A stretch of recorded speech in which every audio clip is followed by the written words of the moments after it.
Hi guys and girls of the YouTube world, this is your boy Sean and I am back not with a reaction video but with a reaction series. I decided to change it up just a little bit for you guys. So yesterday all day I decided to binge watch Hollywood on Netflix, written by Ryan Murphy. Now we all know Ryan Murphy is legendary for his scripts. Um, One of my faves, American Horror Story. Another one of my favorites, 911. Love it. And he did a lot more. But yeah, this came out a couple days ago or last week, one night. I'm not really sure when it dropped. But I never knew about it. I kept seeing people say, "Oh, I'm about to watch this thing called Hollywood," and I'm like, "What is that?" And once I started seeing a lot of people like me, LGBTQ, people commenting on it and watching it and saying how much they liked it, I decided to give it a chance. And I watched it yesterday, and I thoroughly loved it. I thought the casting was really well thought out. It's so funny that he cast a lot of people that we have seen before. Especially in American Horror Story. Love that. World War II, actually. And, I guess back in that day, a lot of people wanted to make it. And making it is basically being a movie star, being in Hollywood, and, just being an actor or actress is kind of like the big it thing. So, when you guys, I don't know, spoiler alert, but when you watch the movie, the series, you'll see that, they're in front of the big gates, and, the casting director, she comes out, she's picking people to be in picture, just to even be like a stand-in is kind of like a big thing for them. You think about it now, that's still big, but it's like, it wasn't as hard as it was back then. You get what I'm saying? Like, as it was back then, because they wanted certain people, and of course this was a no. We were only good for yes ma'am, yes sir, yes massa, whatever you prefer. Chuck, who was the main character, he was just got out of the war, and of course he wanted to be an actor. And basically when you're at Hollywood and somebody's coming to you and saying, hey, you need to do this, X, Y, and Z to get to where you need to be at. And that's what he does. He decided to, take matters in his own hands. He has a wife who is pregnant with two children.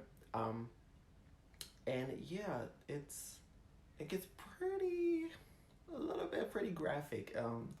Prostitution, basically.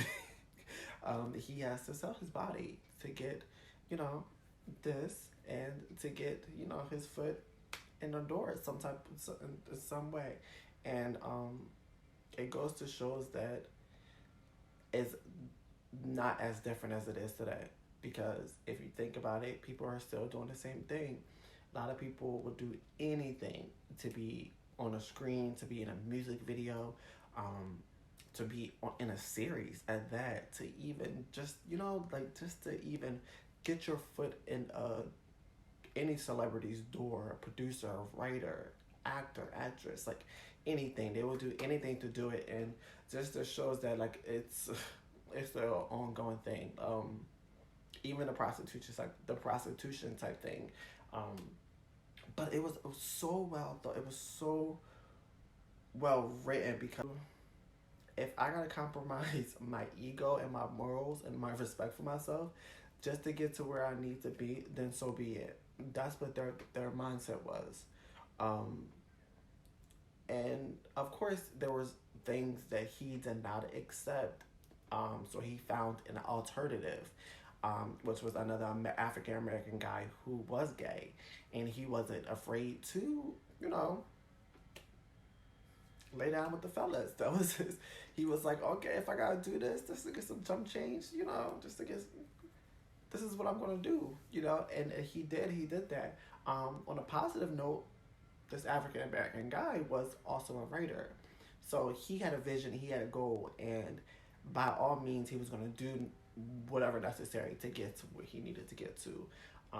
Then you start coming with all these different characters, people of power, men of power, no women, no type of authority. Women was supposed to be in the home, cooking, dinner, cleaning, whatever, you know, and they basically walked and ran behind the men. Whatever the men told them to do, that's what they had to do. So that was their role. That was their role. I mean, now and then we see ladies all in type of power. That's back then it was a no.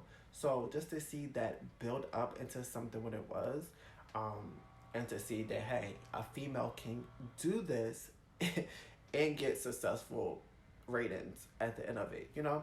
And then you come in with the producer who wrote this film. I mean, who wanted to produce the film, and then he has his black girlfriend. He's white with a black actress. Black women back in that day on a screen, like you're, especially a main character, it was a no.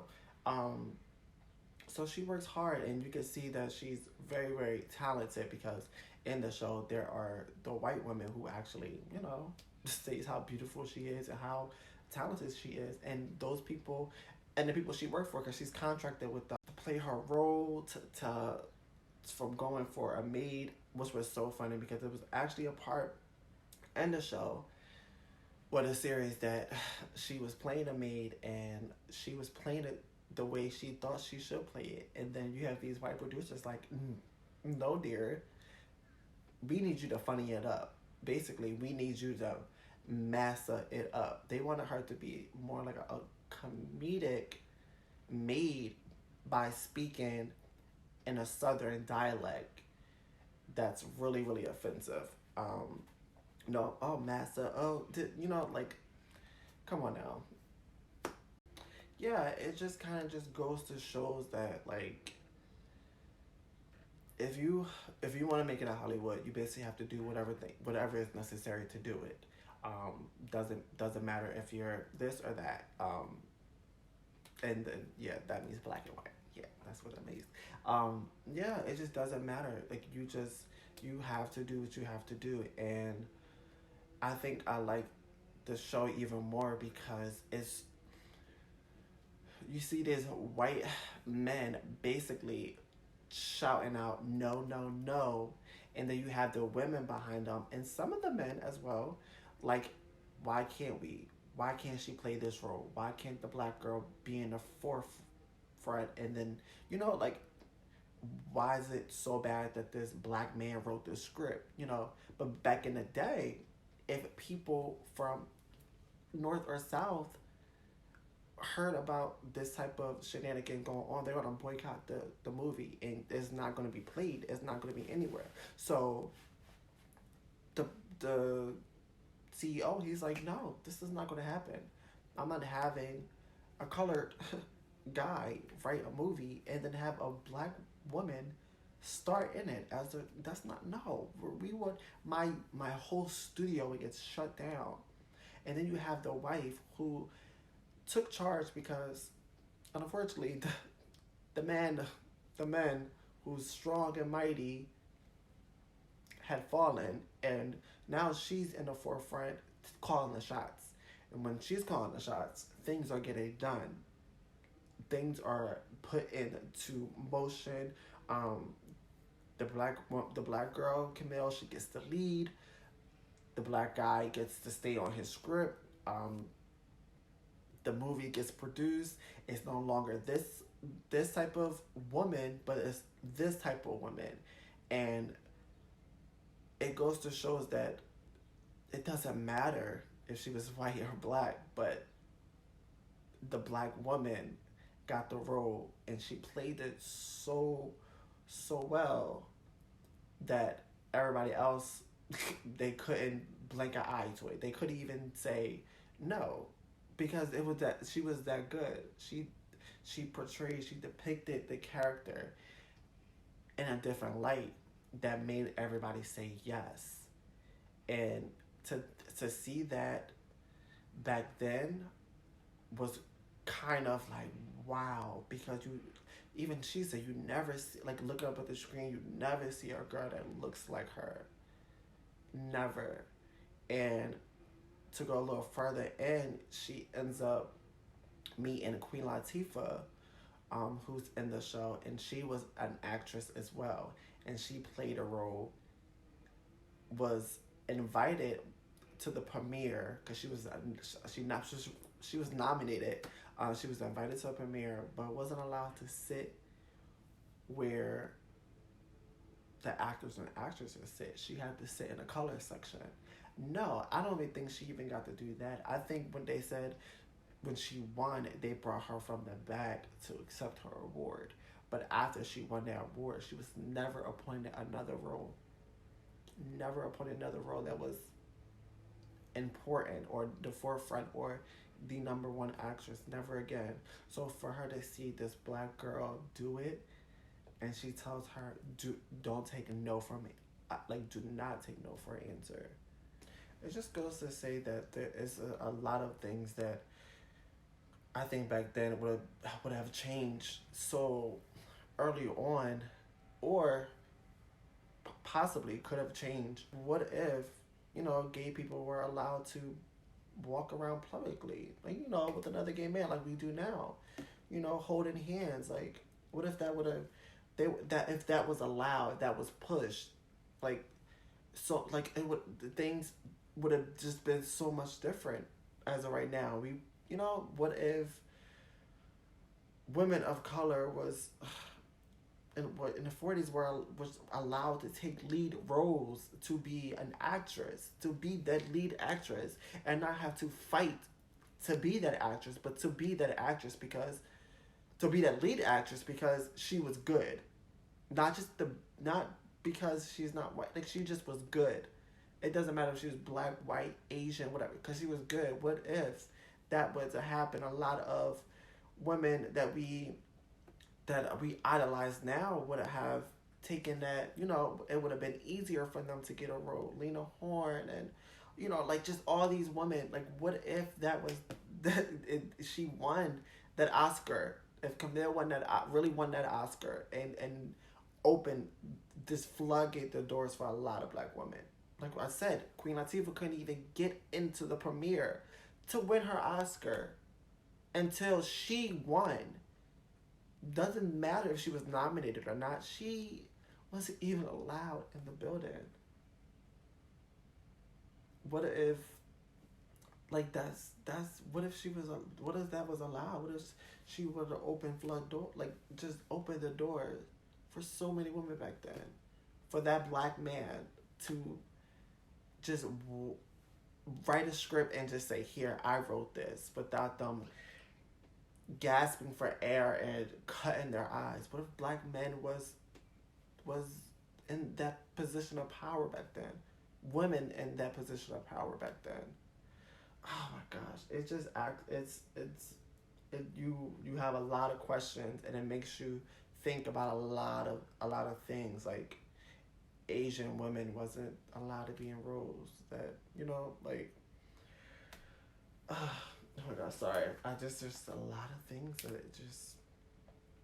a lot of things. Oh, even the straight men, even the men, they had to do things, like Chuck and everybody else, they had to do things that they didn't want to do sexually. Why? Like, even if it was with females or men, they had to do it sexually.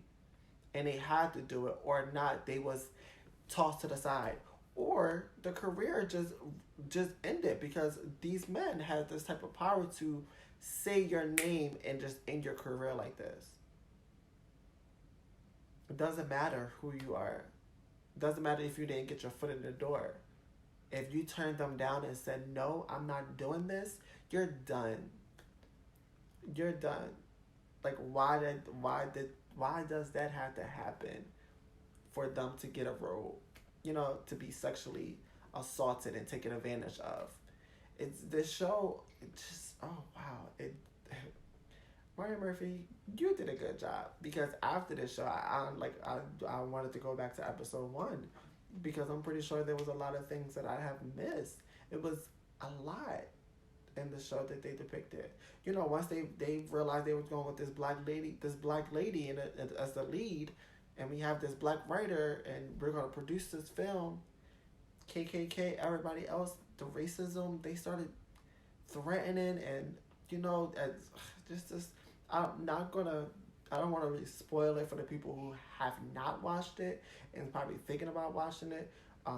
But yeah, there's a lot of things in there that was really an eye opener, and it really makes you think that if those things really did happen back then, so much would have changed so earlier on for a lot of women and a lot of men, a lot of women of color, a lot of men of color, a lot of women, period, in general, to take higher positions that they weren't allowed to take.